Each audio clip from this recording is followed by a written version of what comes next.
Hello बच्चों, मेरा नाम है मोहित और आपका स्वागत है हमारे यूट्यूब चैनल हिस्ट्री चैंपियन में। तो जैसा कि आप जानते हो, आपका जो पेपर होने वाला है एबिलिटी इन्हेंसमेंट कोर्स का, उससे संबंधित जितने भी जो पेपर होगा सेकंड सेमेस्टर का, environment, pollution, law and man communities, उसका एक कंप्लीट वन शॉट रिवीजन होने वाला है। मतलब इस वीडियो में आपको कंप्लीट रिवीजन देखने को मिलेगा आपके सामने इस पेपर से संबंधित। पर्यावरण प्रदूषण का ये पेपर होने वाला है, इससे संबंधित आपकी सारी चीज़ें रिवाइज करा दूंगा। यूनिट फर्स्ट हो, चाहे यूनिट सेकंड हो, चाहे यूनिट थर्ड हो, चाहे यूनिट फोर हो। पीडीएफ ऑलरेडी मैंने टेलीग्राम चैनल पे डाल रखी है। टेलीग्राम चैनल का लिंक डिस्क्रिप्शन में दे रखा, वहाँ से जाकर पढ़ सकते हो। और दूसरे जो वीडियो आएंगे उसका लिंक आपको प्लेलिस्ट का लिंक मिल जाएगा डिस्क्रिप्शन में, वहाँ से जाकर पढ़ सकते हो। बस आपको पढ़ना है, कंटेंट मैंने फुल डाल रखा है। तो चलो शुरू करते हैं अपन वीडियो को। और अगर आपको किताब वगैरह खरीदना चाहते हो तो यहाँ पर जो प्रोडक्ट का लिंक दे रखा है, चाहे आप राजस्थान की तैयारी करते हो, चाहे एसएससी की तैयारी करते हो, किसी की भी तैयारी करो, इस प्रोडक्ट के लिंक पे क्लिक करो। कुछ भी खरीदना है आप इस लिंक पे क्लिक करके खरीद सकते हो, या फिर और कुछ भी खरीदना चाहते हो तो इस लिंक के माध्यम से खरीद सकते हो। आपको सबसे सस्ती प्राइस देखने को मिल जाएंगे। तो चलो शुरू करते हैं। पर्यावरण प्रदूषण की परिभाषा। तो देखो, पर्यावरण प्रदूषण क्या होता है। देखो, पर्यावरण प्रदूषण को बाद में समझाऊं, पहले एक प्रदूषण समझाता हूं मैं सब। पहले आप प्रदूषण समझो। पहले क्या थे, आप एक क्या करें, एक गिलास पानी का भरकर लेकर आए, एकदम साफ और सुथरा, है ना। फिर क्या हुआ, आपका पता नहीं क्या मन में आई, है ना। आपके मन में आई, आपने उसके अंदर थोड़ी सी, आपके अंदर क्या क्या, आपने उसमें थोड़ा सा नमक मिला दिया, है ना। नमक मिलाया, पानी और पानी को थोड़ा मिला दिया, मतलब उस पानी तो पता नहीं चला। समझ में आ गया। आप एकदम पानी वैसा का वैसा ही, थोड़ी देर में थोड़ा सा एकदम चुटकी भर के ही आपने नमक डाला था। फिर आप में से एक विद्यार्थी पहुंचा, एक चुटकी और नमक डाल दिया। थोड़ा थोड़ा करते करते करते करते इतना सारा नमक डाल दिया कि पानी के अंदर इतना सारा नमक हो गया। स्टार्टिंग में एक दो बार आपने किया तो पता नहीं चला, लेकिन पीने का उसका टेस्ट बदलता चला गया। लेकिन एक समय आया जब क्या, उसमें इतना ज़्यादा नमक हो गया कि पानी भी बाहर आने लग गया, और नमक है वो साफ साफ पानी है, उसका रंग है वो थोड़ा थोड़ा व्हाइट आपको दिखाई देने लग गया। समझ में आ गया। तो इसी को प्रदूषण कहा जाता है। मानव के द्वारा कोई गतिविधियां की जाती हैं जिसके अंदर वायु, जल और ध्वनि के कारण जो हानिकारक जो परिवर्तन देखने को मिलते हैं, परिवर्तन होते हैं। लेकिन वो परिवर्तन कैसा होगा, अब वो पानी के ना समझ लियो, एकदम क्यों को दौड़ो पड़नो शुरू होगो, जना क्यों को हानिकारक प्रदूषण, अब पी लियो ना पानी से था नुकसान हो जाए ना, तो बाई चीज है, हानिकारक परिवर्तन देखने को मिलते हैं। सबसे जरूरी आप परिभाषा को याद करो कि मानव के द्वारा किए गए परिवर्तनों के द्वारा, है ना, वायु, जल और आपके सामने ये ध्वनि और मृदा के अंदर जो हानिकारक परिवर्तन देखने को मिलते हैं, उसको वायु प्रदूषण प्रदूषण के नाम से जाना जाता है। और इसका होता क्या है, इसका क्या फायदा और नुकसान होते हैं, इसके वजह से जो आपके सामने जीव जंतु हो गए, पेड़ पौधे हो गए, वस्तु हो गए, उनसे क्या, उन पर नकारात्मक प्रभाव पड़ता है। क्या ऐसा प्रभाव पड़ता है, नकारात्मक प्रभाव पड़ता है, और इसी को क्या कहा जाता है, पर्यावरण प्रदूषण के नाम से जाना जाता है। समझ में आ गया ना आपको। अब आपको क्या करना, एग्जाम में देने जाओगे, अपने पानी का गिलास याद कर लेना, आप मनुष्य को याद कर लेना, उसकी जगह, इंसान की जगह, और उसमें पानी वगैरह मिला दिया तो कहाँ, पानी, जल, वायु और ध्वनि, उसके अंदर क्या परिवर्तन कैसे हुए, एकदम दौड़ो पड़ गो, मतलब हानिकारक परिवर्तन हुए, और उन पिल्लों का क्या हो जाएगा, नुकसान हो जाएगा ना शरीर में। तो भाई है वो जीव जंतु वस्तु क्या पाई डाल दो, चाहे नुकसान हो जाएगा पर्यावरण प्रदूषण से। समझ में आ गया आपको। अब वायु प्रदूषण, सबसे पहले अपन वायु प्रदूषण देखेंगे। तो वायु प्रदूषण थाने भी बेर अवाम प्रदूषण कहाँ फैल जा, कहाँ फैले, सबसे पहले धुआं से फैलेगा। क्यों, वायु में क्या रहे, धुआई तो मतलब गैस ही तो रहे, अलग अलग प्रकार की, oxygen, nitrogen, hydrogen, carbon dioxide, helium, और जितनी भी गैस हैं, ओजोन, सब ही, है ना।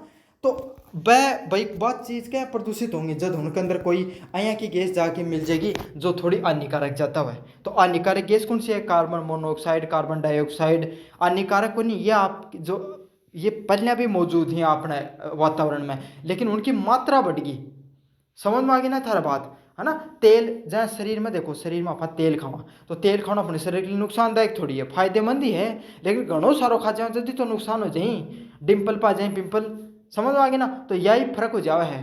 तो वायु प्रदूषण किसके कारण होता है आपके सामने, धुआं के कारण, औद्योगिक धुआं के कारण, और जंगल वगैरह में जो आग लगती हैं उसके कारण वायु प्रदूषण है मुख्यतः देखने को लगता है।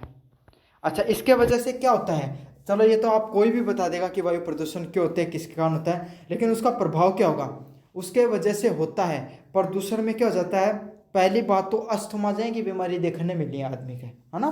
श्वसन जैसी बीमारियां देखने को मिलती हैं, जिसमें से मुख्यतः बड़े व्यक्ति, बुजुर्ग व्यक्ति और छोटे बच्चे हैं, वो सबसे ज़्यादा प्रभावित हुए हैं। भाई छोटा बच्चा का तो लंग्स हुआ छोटा, है ना, इतना परिपक्व लंग्स क्यों नहीं हुए। अब थाला तो गुब्बारा सा बड़ा बड़ा होगा, लेकिन उनका तो बेचारा का छोटा छोटा ही, है ना। और बड़ा बुजुर्ग का क्या होगा कि थाली ने घना कोना में जा जाके पहले के तो चिलम सार ली, और अब टाइम बच गो ना कि तो को सार लेता न पीढ़ी सार ली ना बजाता रिया, है ना। लंग्स खराब हो रहे हैं तो बयां दिक्कत है कि मैं तो बयां कमजोर हो रहे हैं कि मैं दू ऊपरों ले डले आदमी आज के समय पोल्यूशन में।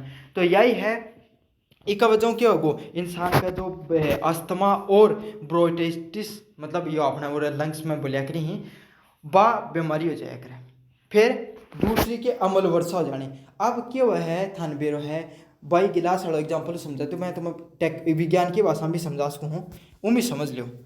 विज्ञान की भाषा में क्यों है, देखो दो सल्फर डाइऑक्साइड एसओ, अपने एनो नाइट्रस ऑक्साइड हो गई, है ना, सीओ हो गई, कार्बन मोनोऑक्साइड हो गई, ये कुछ ऐसी गैस हैं जो अम्लीय प्रवृत्ति की, मतलब एक અહીંયા की जिनको प्रवृत्ति है ना, मतलब जो सल्फर हो गई ये सब है अम्ल है, इनमें एसिड ज़्यादा मात्रा ज़्यादा होती है। अब कोई चीज़ एक बात सोचो, कोई कड़वा आदमी है, कोई एकदम एकदम कड़वा आदमी है, जिसको व्यवहार कड़वा है, उकन ऊँ थे बात करोगा तो क्या मिलेगा थान, कड़वाहट ही मिलेगी, माई नहीं पड़ोगे वो तो थारे यही होगी ना। तो यही चीज़ है ये અહીંયા की जो थोड़ी कड़वी है नेचर में, आर्ट्स वाला स्टूडेंट ने बता दूँ, कड़वी ही नेचर ने, है ना, एसिडिक ही नेचर में। अब क्या हो गया जब वातावरण में चली गई ना, तो क्या होगा आने के साथ अब बारिश आई, जहाँ ये बारिश की बूंदें हैं, अब बारिश की बूंद नीचे पड़नी शुरू हुई तो हवा के संपर्क में तो आएंगी, है ना। ऐ तो खै कौन उसकी डोंट टच भी ऐ तो कौन खसकी ना, तो हवा के संपर्क में आई, हवा के संपर्क में आई तो थोड़ी थोड़ी हवा उनके साथ भी लेके आई, साथ लेके आई जब पानी रवा दोनों मिलके यहीं बारिश की बूंद के साथ और नीचे आई तो वो क्यों को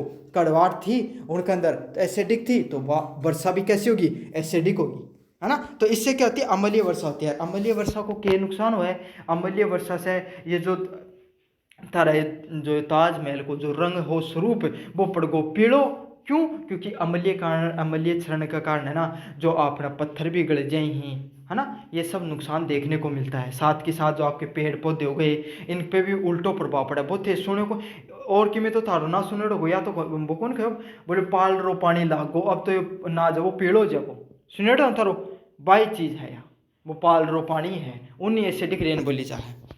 अगला क्या होता है, ओजोन परत क्षरण। अब ओजोन परत के वह वो भी के तो बेरो को था ना बेरो तो मैं बता दे छूँ, मेरे काम बताना कोई है। ओजोन परत क्या है, ओजोन परत एक छतरी की न है ना, एक छतरी मान लो थी ओजोन परत ने, या क्या कार्य करे, सूरज से जो हानिकारक। अब जो साइंस का स्टूडेंट है ना ज्ञान देना ही गुरुजी ज़्यादा मत बताया करो, थे तो घना होशियार हो, 8 साल स्टूडेंट कौन बेरो, है ना, महात्मा गांधी का बारे में बेरो है, आए विज्ञान वाली चीज़ें कौन बेरो, हन करना समझाने की काम ही है।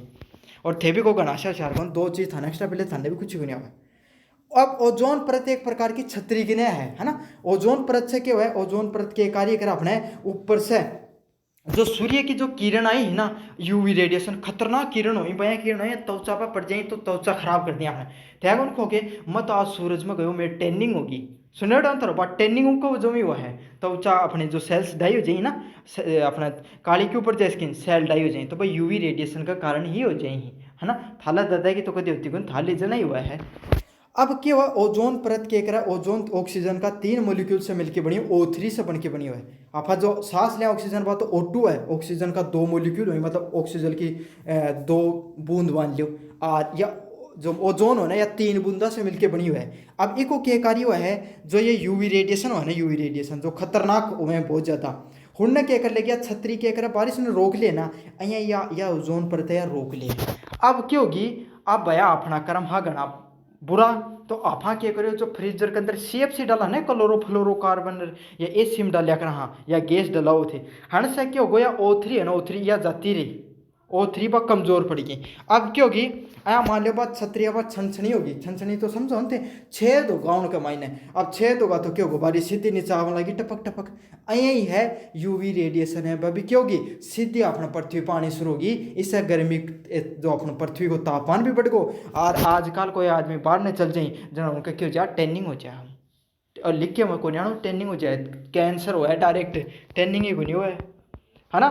तो मुझे उम्मीद है कि आपको चीज़ें समझ में आ गई वायु प्रदूषण से, तो मुझे उम्मीद है कि आपको वायु प्रदूषण तो कम से कम समझ में आगो, आज तक तो समझो कि नहीं, पर अब आ जाओ नियंत्रण के उपाय हैं। अब भाई कोई चीज़ हमारा बुरा कर्म तो कर दिया है ना, लेकिन अब नियंत्रण क्या कर सका, हाँ सार्वजनिक परिवहन का प्रयोग करें। मतलब जय थे सारा का सारा आज का टाइम है यहाँ थाला बैठन कि तो थाना या थाला बैठन भी आए कहते ना कि जा बाहर जाके पास सामान लेके आना, तो राम स्वरूप की दुकानों पूछना पर आए मोटरसाइकिल का किक मार के जागो, तो जरूरी थोड़ी है पगाओ भी चाल सके है आदमी, है ना। आर के जो अपने बस अब बस आई बाहर रोडवेज चला रखी, बाकी के लिए चला रखी, ये चीज़ के लिए तो चला रखी, इससे क्या होगा कम से कम जो साधना का प्रयोग करांगा तो कार्बन डाइऑक्साइड है वह कम जाएगी। दूसरी सौर पवन ऊर्जा को भी उपयोग कर सका, है ना। बाई स्कूटी ले रखी ना, ई स्कूटी आजकल बाई यूज कर सको, या सौर ऊर्जा को भी उपयोग करियो जा सका है। क्यों? क्योंकि आपको पता है जो अपनी ऊर्जा रहेगा ना, जो लाइट आवन है क्यों बना है, कोयला में तो बना है। अगला क्या है, उद्योगों में फिल्टर लगाए जा सके, चिमनी को प्रयोग कर सका आप, इन सब चीज़ों का प्रयोग कर सकते हो। और अगर विजुअल देखो तो एक गाड़ी है, गाड़ियों धुआं बने और धुआं से वायु प्रदूषण और वो वायु प्रदूषण से क्यों को श्वसन रोग को है। यहाँ की स्वरूप PDF थाना मेला टेलीग्राम चैनल पर मिल जाएंगे, जाके ज्वाइन कर लियो। जल प्रदूषण की बात करें तो जल प्रदूषण कैसे फैलता है भाई, जल प्रदूषण क्या फैलियो, अब वो थाने गिलास वाला एग्जाम्पल दिया ना, वो जल प्रदूषण में भी यूज कर सको हो। एक के थी भाई आपने एक बात सोचो, गंगा का गंगा कदे नदी देखेड़ी थी, यमुना नदी ब नदी नहीं देखेड़ी होगी, बहुत सा टावर की, तो यार तो कोई थे को अलग कोई जीवन में कुछ गलत काम कौन करे, मतलब यमुना नदी नहीं देखे तो अया आपने जो आप थारा कोई बड़ो शहर होगो थारा आसा पासा है और उनको बड़ो नालों जातो होगा ना, उन देख लो और यमुना ने देख लो, कोई गणों सो फर्क को नहीं है ना। इतनी काली बाहर इतनी आप लो नालों मिलेगो अया की है। तो क्या होता है, इसके कारण क्या होता है, कोई गंदा पानी होता है जैसे सीवर का पानी हो गया, उद्योग है ना भाई उनके अंदर कोई अलग अलग प्रकार का केमिकल निकली, बस सीधा नदियाँ घेर दी हैं, तो सीधा नदियाँ घेरने के नुकसान हो जाए है, बाद नदी है उनमें जो pH को मान भी बढ़ जाए है, उनके अंदर जो एक ऑक्सीजन अपन को तरीको है मेरे दिमाग से निकल गो वो बढ़ जाए, इससे ऑक्सीजन कम हो जाए। अब ऑक्सीजन ही अगर मान लो सोच लो पानी में ऑक्सीजन नहीं रहेगो तो जीव जंतु कहें जिंदा रही, अंदर मछली भी ऑक्सीजन नहीं गिल्स के थ्रू, तो उन पर जिंदा कह रही। उद्योगों का अपशिष्ट डाल दिया जाता है और रासायनिक उर्वरक और कीटनाशक है वो उसके अंदर डाल दिए जाते हैं। तो कीटनाशक डाल दिए जय आप ठेके करो जाओ, हर तीसरा मने जय फसल बही गया यूरिया वाले केंद्र पर लाया कट्टो गेर के मोटरसाइकिल पर पूछा घरार गाल के बाल्टी में छिड़क दी यूरिया। अब आज छिड़को हो है ना, छिड़कना बाद में क्या है कि तो बहुत दाम चली जाए, और सोचो मान लिया तो उरे कोई नदिया का करने कोई खेत ही है ना, बस एक नहीं बस छिड़का जाए यूरिया और पेस्टिसाइड बस सीधी सीधी कटे जाए नदी में चलती चली जाए, इससे जानवरों का नुकसान तो पूछे है। पहले देखो कितना कागलार मोडीर ए करती आजकल देखने मिली ना, कौन देखने मिली ना, क्यों क्योंकि भाया आपा दाना घेरिया दाना बखाया तो सल्टगी आ सिस्टम है। अगला क्या है, रासायनिक उर्वरक और कीटनाशकों से चला जाता है। अच्छा इसका नुकसान क्या होता है, पेयजल असुरक्षित हो जाए है, जो यो यहाँ कौन को कि मेरा गोडा में दर्द हुआ है करतुम दर्द हुआ वो यहीं हुआ है दर्द, क्यों क्योंकि आप आज बहुत ज़्यादा एक तो जमीन ने बोलो नीचो पानी जा रहा है अपनों नीचो जा रहा है, तो क्या जो वाह के बोलिया करी फ्लोराइड ज़्यादा आ रही है। दूसरी क्या है, ये जो आप पानी पीवाने के अंदर यूरिया की मात्रा भी ज़्यादा बढ़ी, थालो दादो खाए ना यूरिया खाए हो इसो ही काम हो था है ना, यही फर्क है। तो क्या जब पेयजल भी असुरक्षित हो जाए। दूसरों एजा टाइफाइड जैसी बीमारियां भी हो सकती हैं, तो गंदो पानी पी लो जा एजा टाइफाइड जैसी बीमारियां भी हो सकती हैं, और जो मछली और जलीय जीव होते हैं उनके वो भी क्या जाती है, उनकी भी मृत्यु हो जाती है। नियंत्रण का उपाय बताएं तो गंदे पानी का उपचार करना चाहिए आपको। तो केकर्स को हो, अब मान ली कोई कंपनी है, अब कंपनी का जो वो सीधो नदी में गंदो पानी डाल लिए अच्छे तो उपचार करके और उन सीधो नदी में डाल सका है। अगला क्या है, रासायनिक उर्वरकों का सीमित उपयोग। तो मान लो जो उर्वरका को प्रयोग कर रही है कंपनी, जो रासायनिक उर्वरका को हर सीमित मात्रा में उपयोग भी कर सके हैं। भैया अभी को विजुअल समझ लो, गंदा पानी तालाब में गए, तालाब से क्या को मानव जीवन है वो प्रभावित हो जाए। और आपा तो मान लो कि उद्योग को नहीं आपने तो हिसाब क्रम कठे करेडा ही उद्योग को नहीं, लेकिन जठे जी क्षेत्र में उद्योग ही, और जो उद्योग में पानी निकले जो खेतड़ी के आसपास का बच्चा होगा जो खेतड़ी का नगर का करना कि पानी निकला, एक बार कमेंट कर दियो उठे जो अपने खेतड़ी को कोपर को प्लांट हो ना वो मायने पानी निकला कर दो, वो देखियो कितनों कालों में लगो था। मृदा प्रदूषण की सॉइल पोल्यूशन की बात करें कैसे होता है सॉइल पोल्यूशन, प्लास्टिक के कारण देखने को मिलता है, रसायन और औद्योगिक कचरे के कारण देखने को मिलता है। अब ठेके गया भाग्या गया बाजार में लेके प्लास्टिक की थैली आया है ना, केकर्स को प्लास्टिक ने क्या तो जला लियोगा, और जलाओगा नहीं जा केकर खायो जो हो को माइनर फेंक दियो या बाहर नहीं तरफ आई आदत अपनी। तो अब के तो वो नाली में जाओ तो नाली चौक हो जाओगी, नहीं गयो तो क्या होगा, भूमि में चले गो, थाले खेत में चले गो। अब खेत में जाता ही अगर मान लो जठे जी खेत में घणो सारा प्लास्टिक पड़े है, उठे कि में उग जाओगे, को नहीं उगे। क्यों? क्योंकि प्लास्टिक को गलने में लगभग 100 वर्षों से ज़्यादा का समय लगता है, गले ही को नहीं जमा, एकदम काठो आदमी है ना। तो किस किस से फैलता है आपके सामने? प्लास्टिक, रसायन हो गए, जो केमिकल वगैरह। अब आजकल थारी जमीन में पलियाँ जितनी नाज हो जाया कर, तो आजकल उतना को नहीं होना। क्यों? क्योंकि रसायनों की वजह से हमारी ज़मीन है वो खराब हो चुकी है। अगला क्या? औद्योगिक कचरा। उद्योग भी कई कचरों निकली, मतलब और तो छोड़ो, थारा कहना कदे कदे न कदे जो को ना संगमरमर उकी घिसाई कराई होगी, उक घिसाई को पानी भी अगर जठे पड़ जाए, मतलब जो वाइट या जैसे ब्लैक जो भी निकलता है, अगर वो भी पड़ जाए तो क्या उठे जमीन कदे कुछ उग थोड़ जागो को नहीं होगा ना। क्यों? क्योंकि वो औद्योगिक कचरा है। तो ऐसा कचरा जो क्या हो सकता है, जो आपको जमीन को नुकसान पहुंचा सकता है, उसको क्या कहा जाता है? मृदा प्रदूषण के नाम से जाना जाता है। अच्छा, अभी का क्या नुकसान? एक तो भूमि की उर्वरकता घट जाएगी, है ना, भूमि की जो उपजाऊता है वो घटती है। खाद्य श्रृंखला में वैसेले पदार्थ को निर्माण होता है। मतलब अब मान लो भाई थाला दादाड़ी बात दादोएं कह करी ना कि भाई थे तो यूरिया खाए दो, तो क्यों हो? यूरिया थे खेत में गेरी, वो थोड़ा सो नाज थारे गेहूं में भी चलेगा और गेहूं अपना शरीर में चलेगा। तो ऐसा क्यों हो? वैसेला पदार्थ ही अपना शरीर में भी प्रवेश करेंगे। कैसे नियंत्रित कर सकते हैं? जैविक खाद का प्रयोग करना चाहिए। जो गोबर के जो आपके सामने जो अपने गाय का गोबर वगैरह है, या खेत के नीचे मेंगनी वगैरह खेलनी चाहिए, इन सब का प्रयोग करना चाहिए। जैविक खाद हो, केचुआ की खाद होगी, इन सब खादों का प्रयोग करो। प्लास्टिक का हमें कम से कम प्रयोग करना चाहिए। अगले वाला प्रदूषण क्या है? ध्वनि प्रदूषण। तो ध्वनि प्रदूषण था बताने की जरूरत थोड़ी है, कोई भी ब्याह शादी हो लावा डीजे धमाधम मचाओ, वही ध्वनि प्रदूषण है ना। अपना तो अच्छो लगा, लेकिन थाली भैंस ने पूछ के देखियो कदे ब्याह हो जाना, है ना, बा खुट्टा में सिर दे लेगी पलिया कि हण को ब्याह ना हुआ ना मैं मर जाऊंगी कुछ करके। ओ है नया चीज तो यह इन्हीं के ध्वनि प्रदूषण का नाम से जाने जा है। कारण क्या? ट्रैफिक की वजह से आप थे शहर में जो लंबो ट्रैफिक पू पा हु हा चलती रहे, तो इससे क्या है? ध्वनि प्रदूषण फैले हैं। लाउड स्पीकर, औद्योगिक मशीनें जहाँ पर चलती हैं वहाँ पर क्या हो जाता है? आपके सामने ध्वनि प्रदूषण है वो देखने को मिलता है। अच्छा, प्रभाव क्या है? अब एक बात सोचो थे, डीजे बाज रहे उठे नाच रहे उन्हें तो स्वाद आ रहे, लेकिन जो दूर घर को मान ले थार कन्ने सी घर ही और थार लग रहा कन बाज रहे थाने थोड़ी लगे कि कच्ची जैसी रहे डीजे जो गेल छुट्टे ओवर नया। और मान लिया अगर थे कोई शहर में रह रहे हो तो ज़्यादा कोई आदमी ओरन बजाए जा रहे हो, तो क्यों जाओगे? थारे दिमाग में चिड़चिड़पना होगी, निकल रहे जल्दी सी। तो इससे क्या आदमी का तनाव हुआ है, समस्या। अगर ज़्यादा ही कोई सारा दिन खटाखट की आवाज़ सुनाई दे रही हो तो क्या होगी? नींद को नहीं आवे, अगलों के बैरोपन भी, उसका भी बैरा भी हो जाएंगे कई आदमी, है ना। लगातार ही संपर्क में रह जाना। नियंत्रण क्या कर सकते हैं कि भाई अपन जो शोर नियंत्रण का नियम हो गया, कितने डेसिबल से ज़्यादा आप आवाज़ नहीं कर सकते हो। वर्षारोपण भी किया जा सकता है। अगला क्या है? रासायनिक प्रदूषण। तो रासायनिक प्रदूषण क्या होता है आपके सामने? कीटनाशक भारी वस्तुएं हैं वो क्या हो जाते हैं, जैसे शीशा पारो जानो ना, पारो जो ये अपना थर्मामीटर तो देखे होगो आपके सामने, जो अपने जो बुखार वगैरह हो बा नापी के जा जो मरकरी है ना, बा धातु है करे बा नीलो नीलो कलर को बा मरकरी पारो बोले जान। वो पारो इतना खतरनाक हुआ है, अगर इंसान अगर उसको थोड़ा सा भी सेवन कर लेना तो अपनी मृत्यु भी हो सके, इतना खतरनाक हुआ है। शीशा पारा दो प्रमुख क्या होते हैं? बहुत खतरनाक धातु होते हैं, और ये धातु है ना लगभग उद्योग में इनका प्रयोग होता है। तो ये उद्योग क्या करेंगे? ये कीटनाशक हो गए, धातु पार हो गए, या आधुनिक रसायन हो गए, इनसे क्या हो जाता है कि तो भाई मान लो वो कोई पानी गिर दियो, वो पानी है कोई नदिया में चले गए और पानी को आप सेवन कर लियो तो आप अपना नुकसान हो सके है।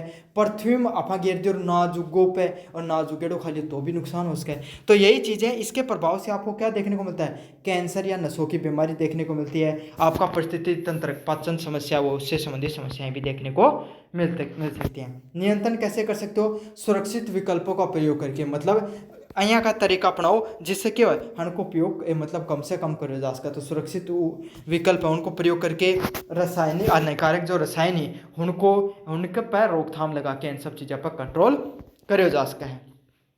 अगले वाला क्या? परमाणु विकिरण और स्वास्थ्य, nuclear hazards and health risk. तो कोई परमाणु विकिरण होती हैं वो भी क्या एक प्रदूषण के स्वरूप में हुए हैं।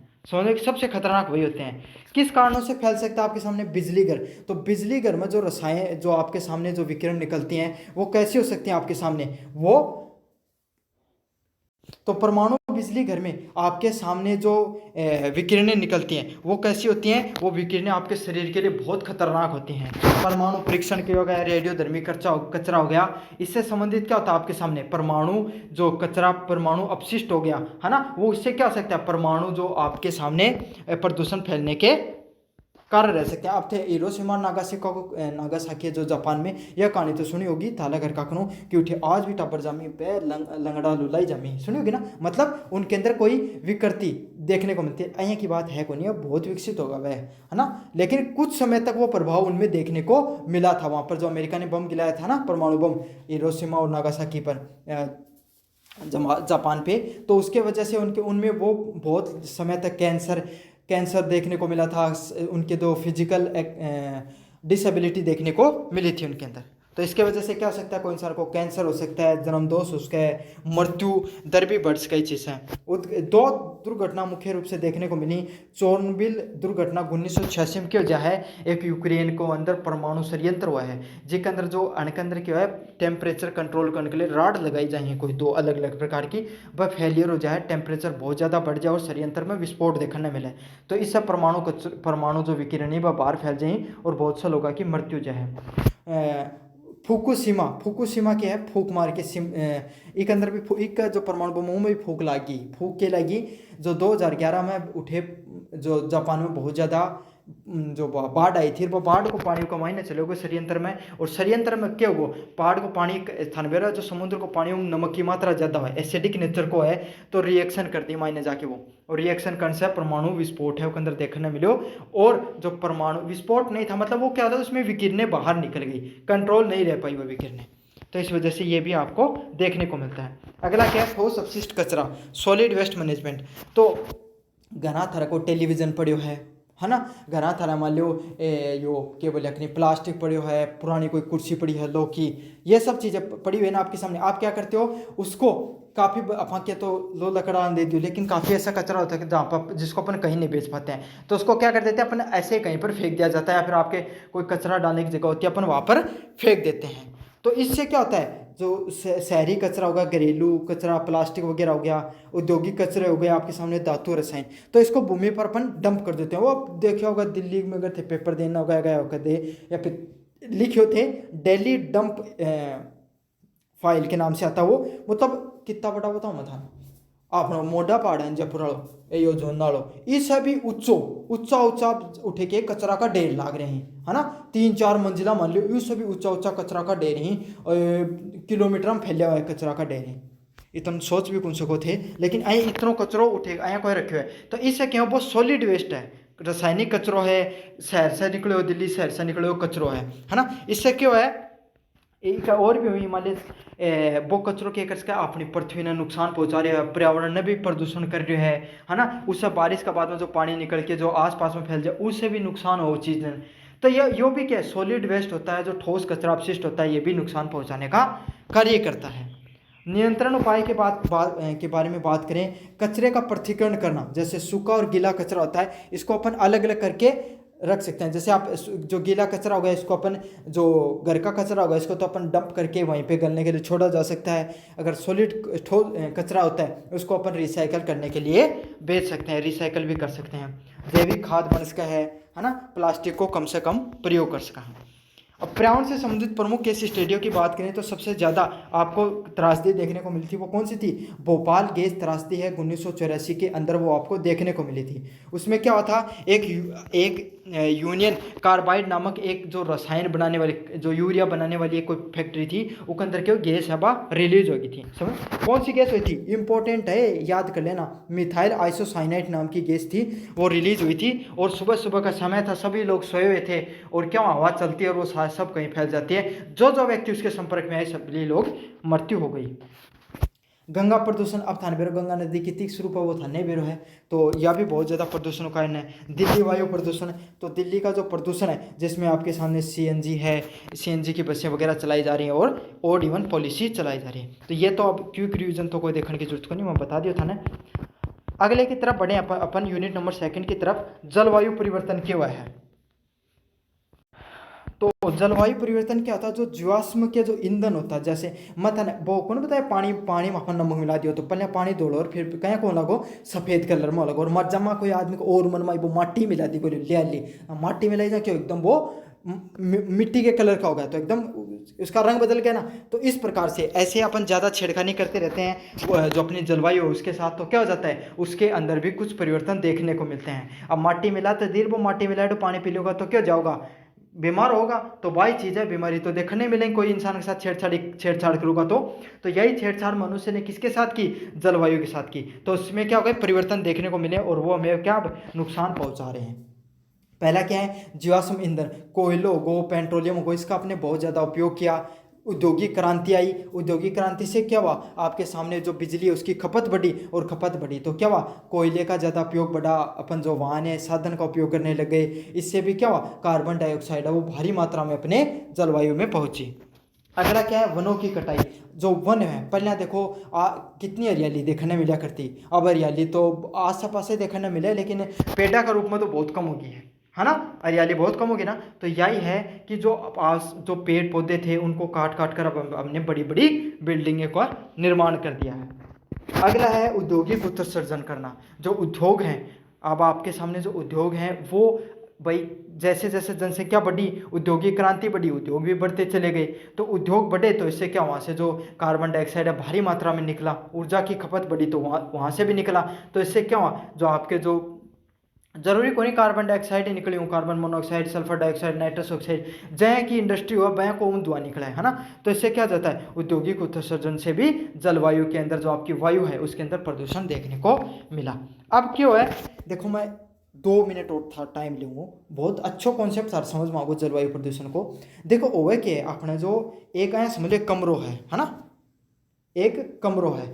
अब कमरा के अंदर क्या है करती, एक कमरा मान लीजिए आप, या फिर एक बक्सा मान लीजिए, एक बक्सा है उसके अंदर बहुत सारी गैसें अंदर डाल रखी हैं अपन ने, समझ में आ गई। अब क्योंकि वो जो बक्सा के अंदर लाइट आई, कांच को बने हुए तो जो क्या बोला करी सूर्य की किरण पड़ी, अब क्या होती, एक बक्सा के अंदर नीचे एक आए की चीज़ लाग रही है जो क्या करती, यूँ टकराती और जितनी जरूरत होती ना बक्सा के अंदर जो ये पर टकराती और वो वापस चली जाती विकिरण, समझ में आ गई। अब क्या करती, अभी थोड़ी थोड़ी गैस भी ही, तो ये गैस क्या कराया करती, वो बक्सा के अंदर लाइट आई थोड़ी थोड़ी राख लेती ताकि बक्सा को जो टेम्परेचर है ना वो कह रहे मेंटेन रहे, मतलब जो तापमान है वो मेंटेन रहे, थोड़ी थोड़ी विकिरण आपका कहना राख लेती है ना, और बाकी है वह वापस चली जाती। या ओवर थे को समझो गैस कहीं रखेंगी, राख ली या नमक प्रॉपर्टी हुआ है रसायन में है ना, तो वापस चली जाए करती। अब क्यों गो, अब थे क्या करो, एक अंदर एक छेद करके और थोड़ी सी जो गैस है ना वो और बढ़ती, और ज़्यादा बढ़ती। अब और ज़्यादा गैस बढ़ती होगा तो क्यों, जब वो चीज़ है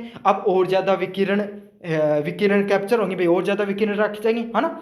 तो क्यों होगो, अब क्या होगा, पहले टेम्परेचर जितना रहना चाहिए उससे क्यों जाओ ज़्यादा हो जाओ है ना, ज़्यादा हो जाओ तो क्यों जाओ, जो कांच है वो गर्म हो, ज़्यादा गर्म होना शुरू हो जाओगे, समझ में आ गई ना। तो यही घटना देखने मिली अपनी पृथ्वी है ना, अपनी पृथ्वी है बक्सो, और ये जो थन गैस बताई ना यह क्या है, ये जो ग्रीन हाउस गैस है ना CO2 SO2 ये सारी के ग्रीन हाउस गैस हैं, हनको कार्य क्या है, सूर्य से जो किरण आई ना बस 70-80% तो रिफ्लेक्ट हो जाया करती, और बाकी जो बचती ना उन्हें ट्रैप कर लेती, ताकि भैया अपना जो पृथ्वी को तापमान है वो नियंत्रित रहे, समझ आ गया। नहीं चांद पे क्या है, रात हो जाए जो तो -100 डिग्री चल जा, और दिन हो जाए जना कितना चल जा 365 डिग्री तक, ज़्यादा बता दीजिए 100 डिग्री तक चले जा है ना। तो इससे क्या टेम्परेचर एकदम स्टेबल कौन रहे, हण ये गैस है ना ग्रीन हाउस गैस जो आप बोला हण को काम बढ़िया है, ये क्या करें अपना टेम्परेचर ना मेंटेन करके रखें भाई, ना तो ज़्यादा बढ़ा दी, ज़्यादा अगर देखो तो -40 से लेके +40 तक ही अपना लगभग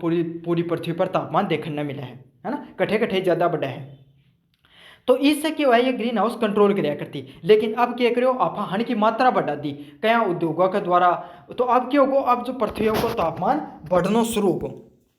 अब पृथ्वी को तापमान बढ़ गो तो कोई चीज़ गर्म होगी, तो क्या थी भाई, बर्फ का जो अपने ग्लेशियर था वह पिघलना शुरू होगा। अब ग्लेशियर हम छोटो मोटो पानी को नहीं थे सोचो, तो आपने जो पृथ्वी में जितना पानी है या फिर जितना और पानी उससे ज़्यादा ग्लेशियर हम है, तो ग्लेशियर का पानी पिघल पिघल के समुद्रों में आने लग गया, बरसात ज़्यादा भाई आपने पानी जो वाष्पीकरण ज़्यादा होने लगी, बरसात बेसमय की होने लगी, इससे क्या समुद्र का टेम्परेचर है वो बढ़ने लगा है। तो समुद्र को जो टेम्परेचर का जो समुद्र का स्तर है उसमें भी वृद्धि होने लग गई।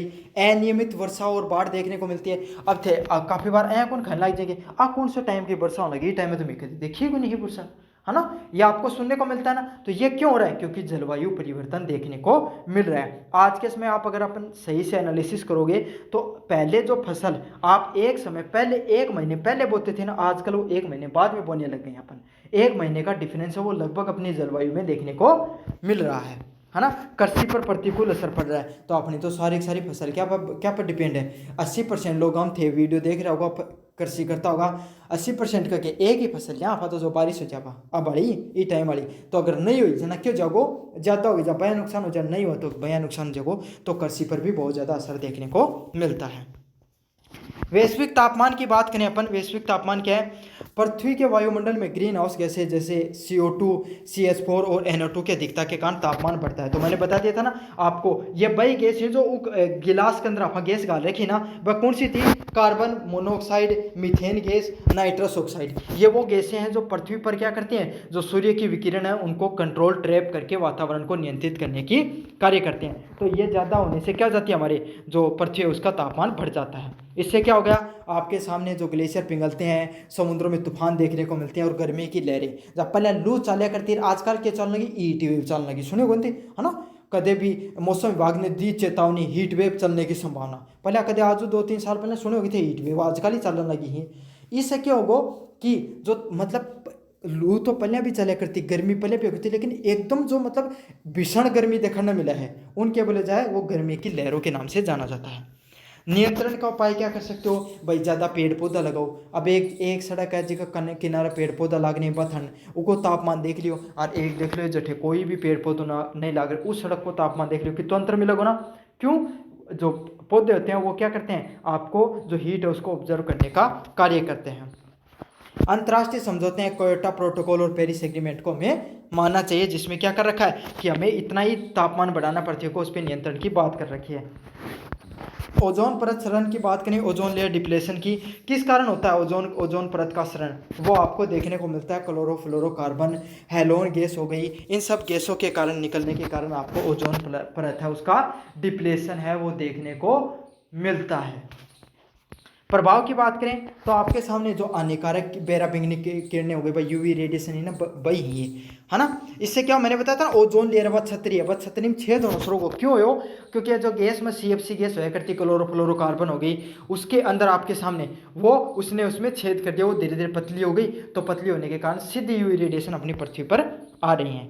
इससे क्या हो सकता है, आपके त्वचा कैंसर हो सकता है, आंखों की बीमारी है बा हो सकता है। नियंत्रण के उपाय बताएं, CFC पर हमें प्रतिबंध लगाना चाहिए। मोनेट्रोल जो प्रोटोकॉल है 1987 में जो लागू किया गया था, इसको अपन को अच्छे से मानना चाहिए। तो मोनेट्रोल प्रोटोकॉल को फॉलो करो 1987 वाले को, और नियंत्रण करने का प्रयास करो। सब चीज़ें बता दी थी धन्यवाद, छत्रिया एग्जाम्पल देके मैं। एसिड रेन की बात करें तो SO2 और एसिड रेन भी बता दी, वो कौन बताया था ना मैं कि गुस्सा वाला आदमी एक रहा है कौन गुस्सो, तो वह सब चीज़ें था ना मैं अपने बता चुका हूँ, पहले ही यूनिट में बता दी। SO2 और NO2 गैसें जब जल में मिलती हैं तो क्या हो जाता है, H2SO4 और HNO3 मिलता है। एक बार फिर से बता दें, मतलब अगर कोई गैस हुई है ना, जो ये SO2 सल्फर डाइऑक्साइड और नाइट्रस डाइऑक्साइड है, ये हण के अंदर अम्लीय प्रवृत्ति हुआ है, और जब ये पानी के साथ मिले तो क्या है, सल्फर हाइड्रस ऑक्साइड बनाती हैं और सल्फर नाइट्रोक्साइड, इनके द्वारा इन जो रसायन इनके द्वारा प्रयोग होता है, मैं भी भूल रहा हूँ ऑप्शन का नाम।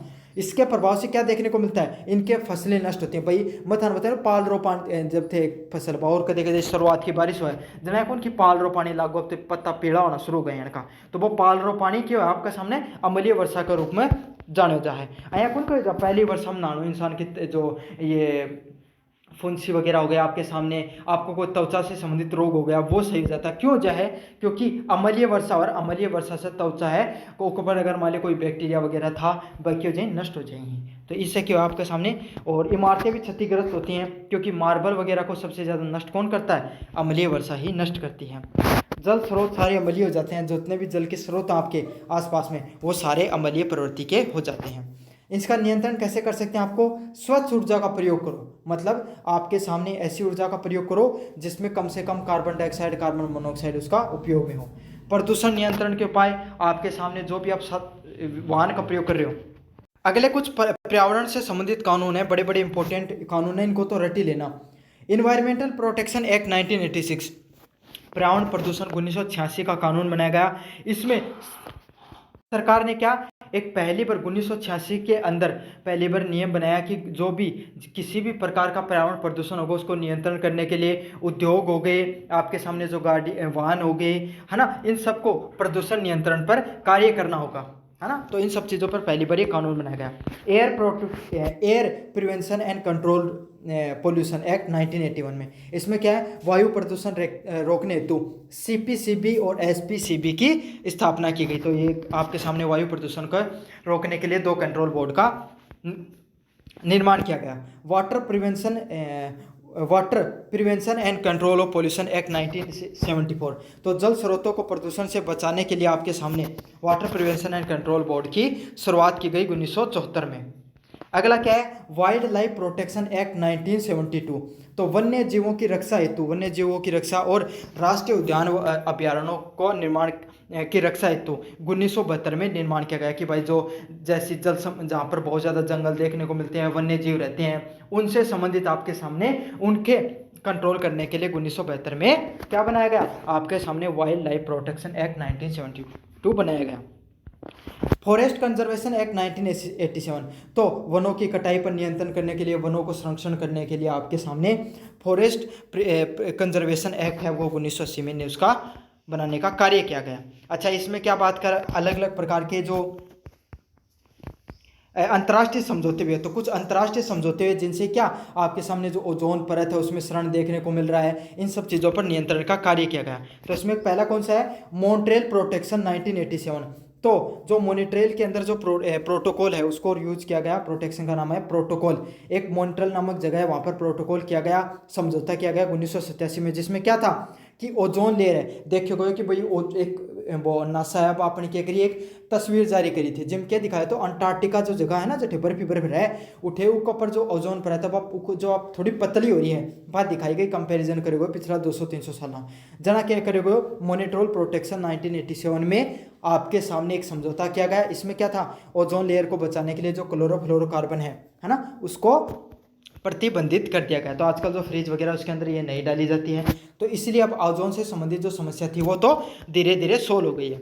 अगला क्योटो प्रोटेक्शन प्रोटोकॉल 1997 है, उसको किया गया। तो क्योटो के अंदर प्रोटोकॉल होता है 1997 में, उसमें क्या होता है, जो ग्रीन हाउस गैसें हैं उनका उत्सर्जन हम करेंगे, मतलब क्या करो कि भैया जितने जो उद्योग वगैरह हैं उसको इस तरीके से नियंत्रित किया जाएगा कि उससे क्या कार्बन डाइऑक्साइड हो गया, सल्फर डाइऑक्साइड, नाइट्रस ऑक्साइड हो गई, कम से कम वातावरण में फैल लें। तो एक तहत ही आजकल जो उज्ज्वला योजना शुरू करी गई कि जो लकड़ी को जलाकर जो लोग खाना पकाते हैं उसको नियंत्रण करने के लिए लोगों को क्या दिया गया, सिलेंडर दिया गया था।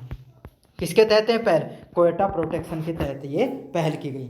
अगला क्या है, कंजर्वेशन ऑफ द बायोडाइवर्सिटी, जैव विविधता का संरक्षण करने के लिए। अब जैव विविधता क्या है भैया, मान लो क्या बताऊँ थाने, अँ का कोई जगह है जटे के है जंगल देखने मिली ही, पेड़ पौधा ही, जीव जंतु रही, शेर सार हिरन आरण ये सब रही उठे, मतलब जो 1-2 पोखर भी ही, बढ़िया जगह है एकदम, है ना। तो अँ की जगह ना कंजर्वेशन करने के लिए, संरक्षण करने के लिए, ताकि उठे कोई उद्योगों का निर्माण नहीं हो जा, लोग जाके रहन ना लाग जाए, क्यों लोगों को मन भी तो है कि जगह ही लगा है ज़्यादा, और भाई उठे खनिज वगैरह भी हुई तो अवैध रूप से उन्हें करना लग जाए, कोई पर्यटन स्थल नहीं बना दी, इसलिए क्या बनाया गया, कंजर्वेशन ऑफ बायोडाइवर्सिटी एक्ट है उसका निर्माण किया गया 1992 में। इससे क्या हुआ, वहाँ की जो जमीन वगैरह उसको संरक्षित किया गया।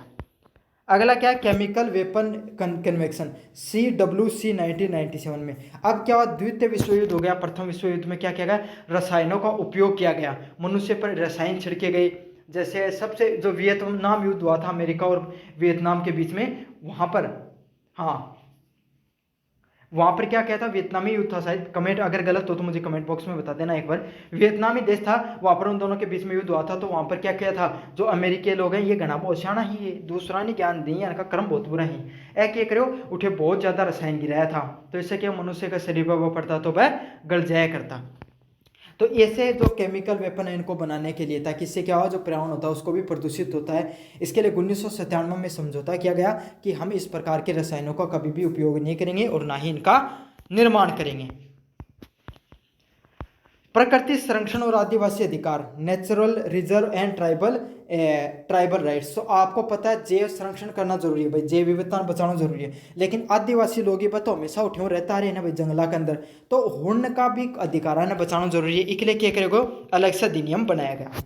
प्रकृति संरक्षण क्षेत्र, तो अलग अलग प्रकार का जो क्षेत्र बनाया गया, जैसे राष्ट्रीय उद्यान बनाया गया, अभ्यारण्य और बायोस्फीयर रिजर्व हैं उनको निर्माण किया गया। अलग अलग प्रकार की अलग अलग जगह होती हैं, ये उनका अलग अलग राइट हुई। जैसे आदिवासी वन अधिकार अधिनियम 2006 में क्या किया गया, आदिवासियों को वन संसाधनों पर अधिकार बताया गया। इम के बतायो कि वन अधिकार अधिनियम 2006 लागू करी गयो, जिम यही बताया गया कि आदिवासी लोग ना उनको वना पर अधिकार है, तो उनने उनसे दूर कौन लेके जा सका, उन्हें उनसे वंचित कौन कर सका। समझ आ गया आपको। तो इसलिए आदिवासी लोग हैं उनको वनों का ही एक प्रकार का भाग माना गया।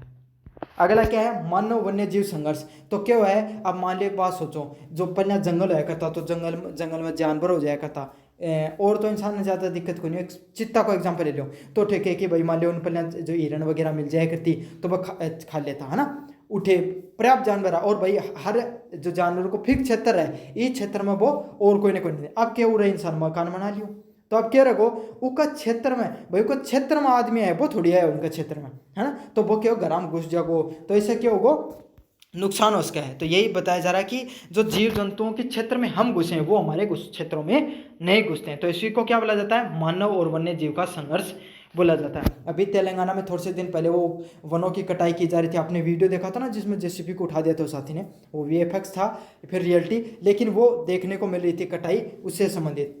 तो जनसंख्या वृद्धि के साथ क्या हो रहा है, जलों पर जो आपको जंगल है उन पर अतिक्रमण किया जा रहा है, लोग वहाँ पर रहने लग गए हैं। इससे बाघ, हाथी, तेंदुआ आदि से आपको क्या देखने को मिलता है, संघर्ष है वो देखने को मिलता है कि वो आपके क्षेत्र में घुस जाते हैं और इससे बहुत बड़ी धीरे धीरे समस्याएं उत्पन्न हो जाती हैं। ये आपका यूनिट नंबर 2 का मैंने रिवीजन करा दिया। बात करेंगे अपन यूनिट नंबर 3 की, जिसमें क्या है, मानव जनसंख्या की वृद्धि, ह्यूमन पॉपुलेशन एंड ग्रोथ।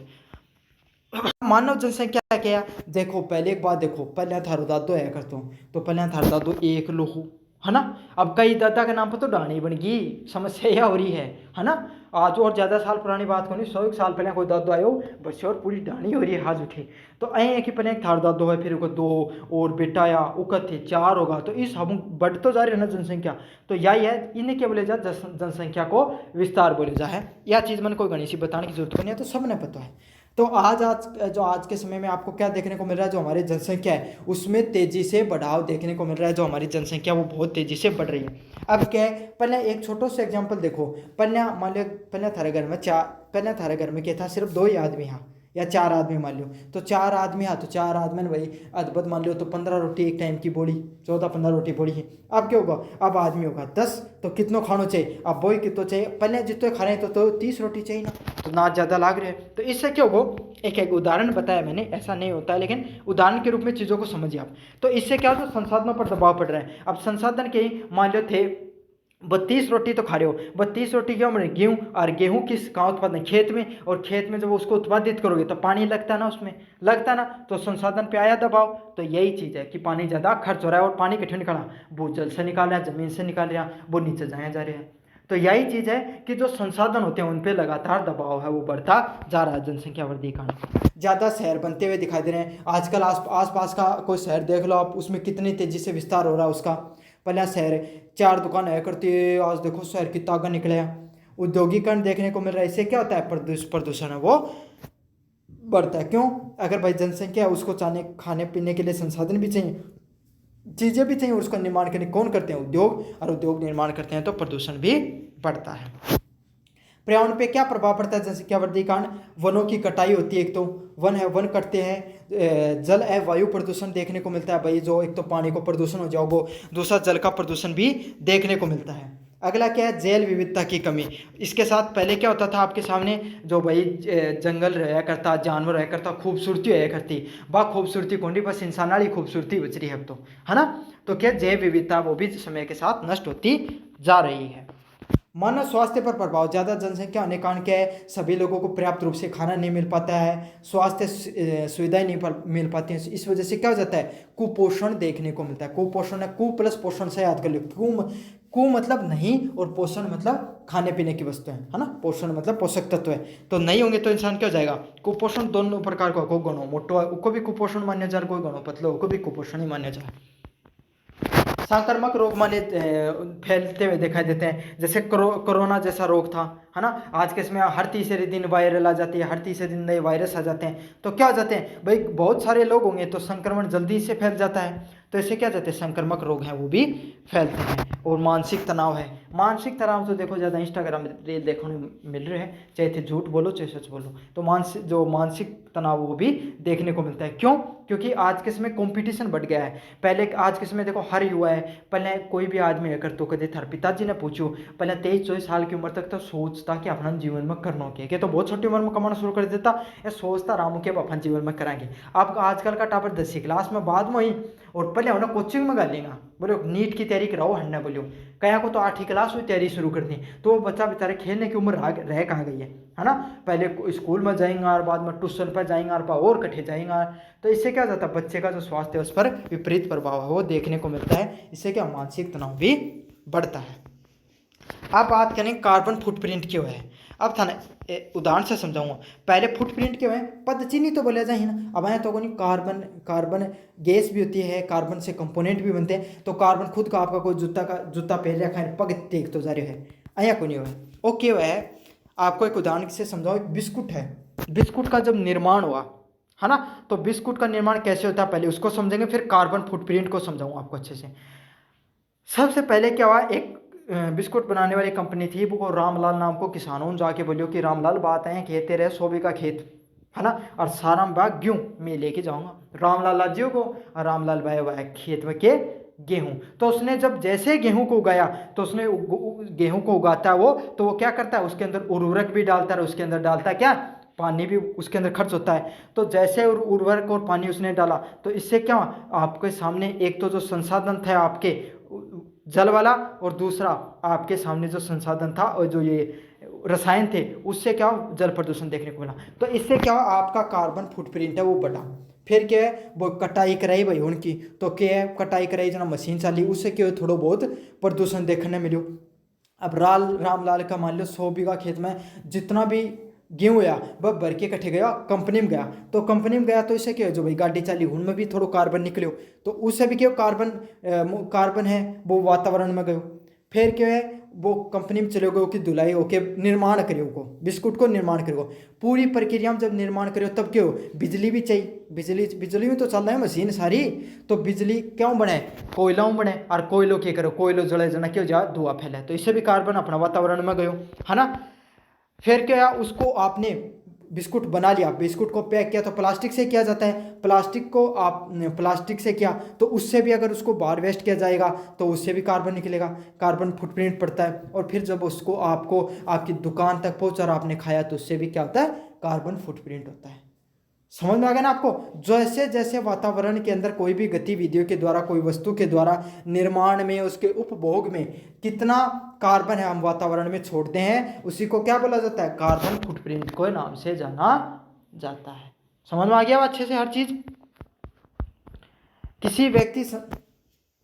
किसी व्यक्ति संस्थान या देश द्वारा छोड़ी गई green house gas CO2 CH4 की कुल मात्रा को किस नाम से जाना जाता है, कार्बन फुटप्रिंट के नाम से जाना जाता है। समझ में आ गया ना। जठे जठे कार्बन डाइऑक्साइड है वह छुट्टा है, वो पूरी प्रक्रिया में जो नाइट्रस ऑक्साइड छुट्टा है, मतलब मीथेन गैस छुट्टा है, उनके कह जाए कार्बन फुटप्रिंट का नाम से जाना जाए। क्या प्रभाव होता है कार्बन डाइऑक्साइड से, क्या होता है, जलवायु में परिवर्तन देखने को मिलता है, वैश्विक तापमान है उसमें वृद्धि देखने को मिलती है। क्या क्या होता है आपके सामने, जलवायु है वो। अगला क्या है, वैश्विक तापमान है उसमें वृद्धि हो जाती है। इससे क्या हो जाता है आपके सामने, जो वातावरण है वो गर्म होता है, और इससे आपका अलग अलग प्रकार की जो जलवायु प्रदूषण हो गया, ग्रीन हाउस इफेक्ट हो गया, वो देखने को मिलता है। आप कैसे कम कर सकते हो इन सब चीज़ों को, सार्वजनिक वाहनों का प्रयोग करो, अक्षय ऊर्जा का प्रयोग करो, वर्षारोपण आप कर सकते हो। अब क्या है, दो है कार्बन फुटप्रिंट वाला, तो आपको समझ में आ गया। पुनर्वास और पुनर्स्थापन। तो अब क्या होता है, रीसेटलमेंट और रीहेबिटेशन आपको देखने को मिलता है। इसको अपन एक उदाहरण के साथ समझेंगे। अब के हो, अब रामलाल को खेत, अब रामलाल को खेत हो नदी का किनारा है ना। तो अब के भाई एक दिन सरकारी अधिकार आया, बोले रामलाल बड़ा दिन होगा, बोले तेन खेत बात आप चाल बोले रू कहीं, वो बोले कहीं हाँ, बोले भाई जीव रे बनागो बांध, और बांध बनागो ना जना रहेगो कठे कि पानी में थोड़े रहेगो, वो तो तेरो खेत तो चले जागो, है ना। तो अब के हो, रामलाल ने भया बस जमीन तो ले ली सरकार, उनके बदले उन बसा दियो और कठे, है ना, समझ में आ गई। तो उनके बोले जा विस्थापन बोले जा है। काफ़ी बार तो ये समझ ऐसे भी होता है, और काफ़ी बार क्या होता है, जहाँ मान ले यूक्रेन में युद्ध चल रहा है, गाजा में युद्ध चल रहा है, या फिर कोई दंगा देखने में जाए, इस लोग के वहीं सुरक्षित जगह चले जाएं, है ना।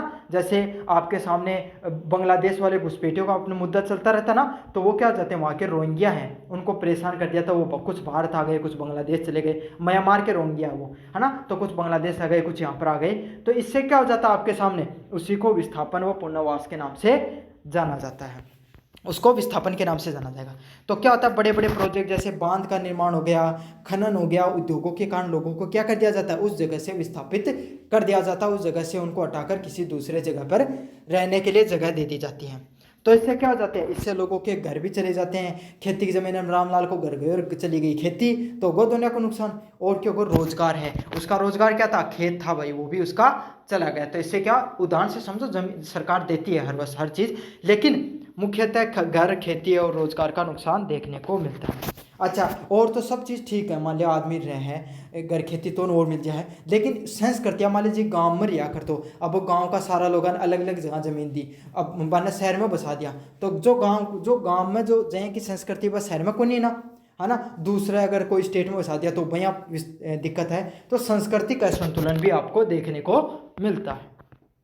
पुनर्वास का क्या क्या उपाय किए जाते हैं भाई, सरकार क्या करती है, कुछ उचित मुआवजा भी देती है उन सब लोगों को, रोजगार व प्रशिक्षण देती है, कोई कंपनी में उनको नौकरी दे दी, है ना। सामाजिक पुनरुत्थान, मतलब उन सब लोगों को क्या कर सकती है, एक साथ किसी जगह को कम्युनिटी बनाकर वहाँ पर उनको बसा दिया जा सकता है। जैसे एक प्रमुख था नर्मदा बचाओ आंदोलन, इससे क्या बड़े बांधों से प्रभावित लोगों ने अपने अधिकार के लिए रक्षा के लिए कौन सा किया था, एक नर्मदा बचाओ आंदोलन उसको शुरू किया था। अब अगले वाला है डिजास्टर मैनेजमेंट। तो डिजास्टर मैनेजमेंट क्या है, आपदा प्रबंधन बोले जाए। अब डिजास्टर मैनेजमेंट क्या है, जैसे कोई बाढ़ आ गई, कोई भूकंप आ गई, उन बचने के लिए जहाँ थे कदे, अब बारिश का मौसम में सुनता होगा, अब की बार तो कोई तूफान को नहीं के सुना करो ना बारिश का मौसम में, कि तेलंगाना के क्या वो तब उड़ीसा के तट पे जल्द टकराने वाला है तूफान। सरकार ने मौसम विभाग ने दी चेतावनी, सरकार ने लगाई एनडीआरएफ की टीमें, और जो निचले इलाकों से लोगों को क्या किया गया, सुरक्षित इलाकों पर पहुंचाया गया। सुनेड़ी होगी न्यूज़ में खबर, न्यूज़ तो आप देखा कटे, हाँ जो है कि खबर देखा ना आप ना, तो इंस्टाग्राम पर रील देखने में टाइम नहीं मिल रहा। आपदा प्रबंधन की बातें करें तो आपदा प्रबंधन में क्या आएगा, बाढ़। अब बाढ़ हो गया, भूकंप हो गया, इन सब चीज़ों से बचाने के लिए जिस जैसा प्रबंधन किया जाता है उसको क्या कहा जाता है, आपदा प्रबंधन के नाम से जाना जाता है। बाढ़ की, अच्छा एक बढ़िया खुशखबरी हो रही है बच्चा के लिए, कि थोड़ा सा दिनों बाद मैं सुनने में आ रही हूँ कि टिकटॉक भी चालू करियो जाको, तो और ज़्यादा कंटेंट देखने मिलेगा। तो बाढ़ का क्या होगा, बाढ़ के कारण लोगों जो बाढ़ होती है उसे भारी वर्षा और नदियों में उफान देखने को मिलता है। तो भाई मान लो बहुत ज़्यादा बरसात होगी कोई जगह, तो क्यों को भाई लोगों का ग्राम पानी भर जाए है, नदी नाला में भी उफान देखने मिला है। इससे क्या होगी, जनमाल की नहीं होगी। मान लिया अब थारो घर होम पूरा पानी भर गो, तो क्या होगो, थारा जितना भी सामान होगो सारो खराब हो जाएगो। तो यही है कि जान माल की आनी है। या एक थोड़ा छोटी सी बकरी बा पानी में डूब के मर गई, को कुत्तियों बिल्लिया ये सब मर गया, तो इससे क्या जान माल की आली हो जाए। उपाय क्या हो सकता है, बांध व नालियाँ हैं उनको समय पर बनाया जाए। अब तो कोई भी शहर देखो, उनकी नालियाँ में देखिए ये पानी बाहर नहीं निकलने में लगो, क्यों, क्योंकि सही से प्रबंधन ही कौन करे नगर पालिका के द्वारा। भूकंप क्या होता है, आपके सामने आप सब अधिकतर 8 के स्टूडेंट हो तो दो प्लेट होती हैं आपके सामने, है ना। पृथ्वी किससे बनी है, प्लेटों से निर्मित होती है, वो आपस में टकराती रहती है, उनमें घर्षण होता रहता है। तो इसके कारण क्या हो जाता है, आपके सामने भूकंप देखने को मिलता है। इससे भी वो हो सकता है आपके सामने इमारतें गिर सकती है, जनहानि हो सकती है। इसका उपाय क्या कर सकते हैं अपन, भूकंप रोधी ऐसे इमारतों का निर्माण करें जिससे भूकंप आ जाए तो उसका कम से कम प्रभाव देखने को मिले। चक्रवात की बात करें, चक्रवात जो साइक्लोन होते हैं, जो अभी था बताया ना उड़ीसा के तट पे टकराया चक्रवात, तो जो हवा है ना, जो मान लो जो समुद्री इलाकों है वो ठीक हुआ है और वह बहुत तेजी से चलन लाग जाए ही, अपना साथ बरसात लेके चली ही, इसे क्यों चक्रवात के रूप में बोले जा है। समुद्र में निम्न दाब क्षेत्र बनने के कारण चक्रवातों का निर्माण होता है ना। और तटीय क्षेत्रों में से क्या तबाही देखने को मिलती है। तो उपाय क्या कर सकते हैं, सुरक्षित आश्रयों का निर्माण कर सकते हैं। मौसम पूर्वानुमान लगाकर भी अपन क्या किया जा सकता है, अपन इन सब चीज़ों से बच सकते हैं। पहले पता लग जाए लोगों को तो लोग सुरक्षित जगह पर पहले पहुंच जाएं।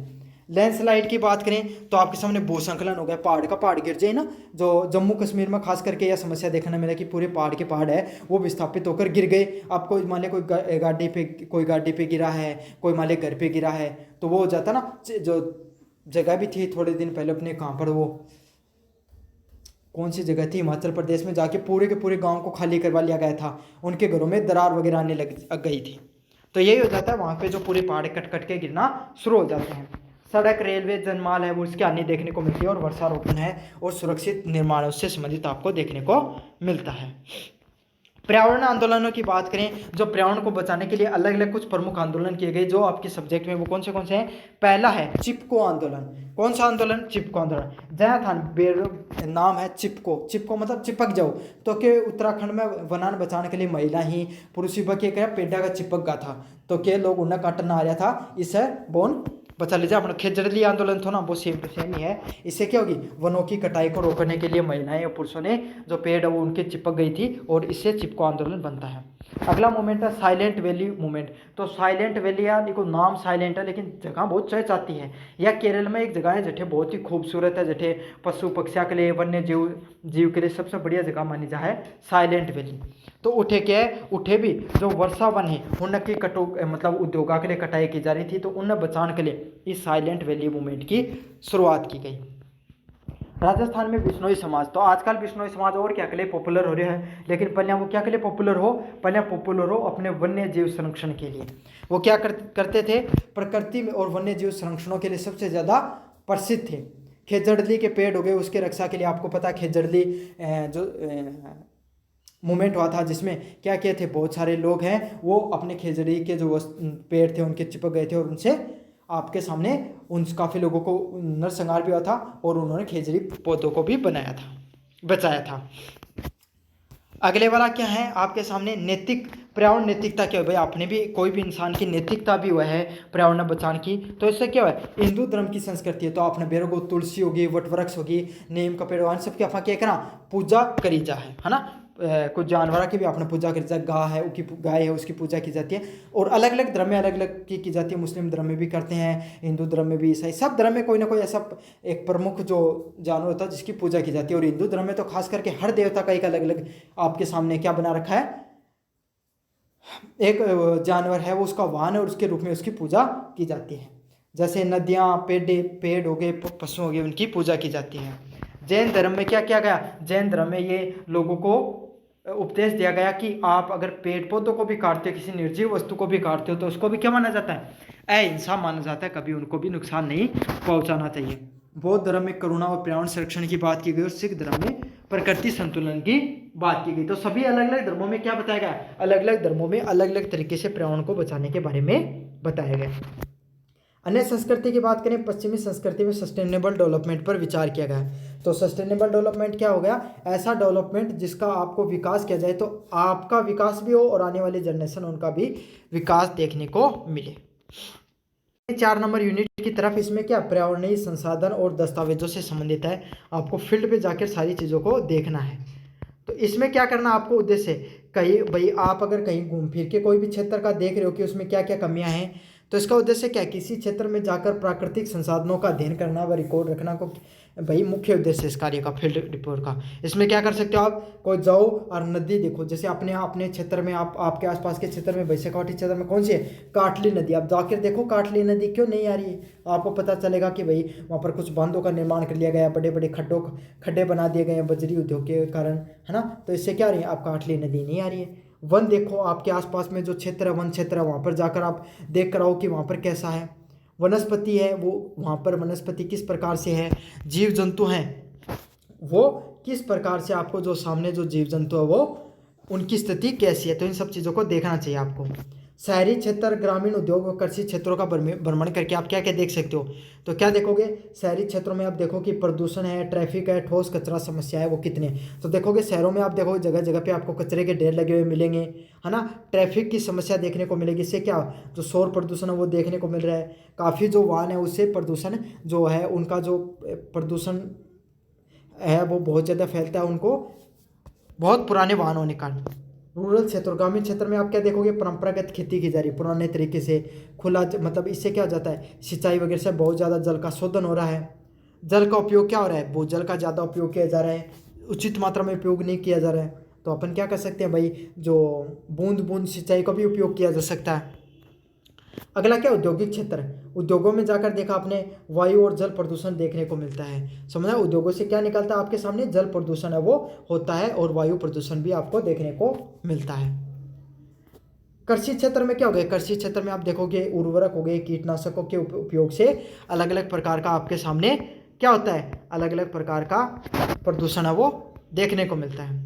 सामान्य पौधे हो गए, कीट हो गए, पक्षियों का अध्ययन से करने से आपको क्या क्या चीज़ें पता चलती हैं। पौधों की बात करें तो नीम, पीपल और तुलसी, इनको जाओ और इनको अध्ययन करो आप। अगला क्या है, तितली, मधुमक्खी, कीट पतंगे हो गए, इनको भी आप जाकर उनका अध्ययन कर सकते हो।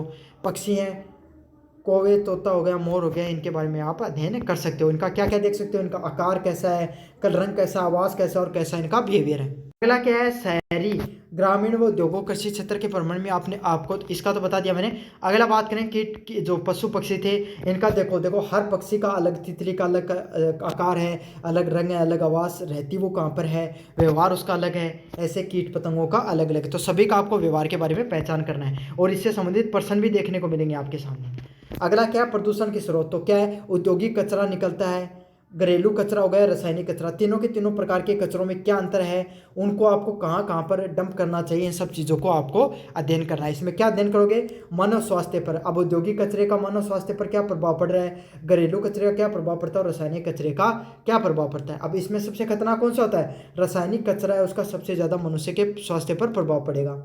और उसको मिट्टी में डालोगे तो क्या हो जाए, मिट्टी की उर्वरकता चली जाएगी, मिट्टी की फर्टिलिटी चली जाती है। इन सारे कचरे से जो जैव विविधता, पेड़ पौधे होते हैं, उनको भी नुकसान देखने को मिलता है। अगले वाला क्या, सरल परितंत्र का अध्ययन करना। तो सरल परितंत्र की बात करें, पोंड, जो तालाब होते हैं उसमें मछलियों को जाकर अध्ययन करो, वहाँ पर कमल हो गया, मेंढक हो गए, ये सब जो हैं जीव जंतु हैं, इसका जाकर आपको क्या करना चाहिए, वहाँ जाकर इन सब जो जीव जंतु उनका अध्ययन करना चाहिए। नदी तंत्र में जाओ, वहाँ पर जल जीव हो गया, पौधे हो गए, मानव उपयोग की जो चीज़ें होंगी उनका जाकर आप सबको अध्ययन करना चाहिए।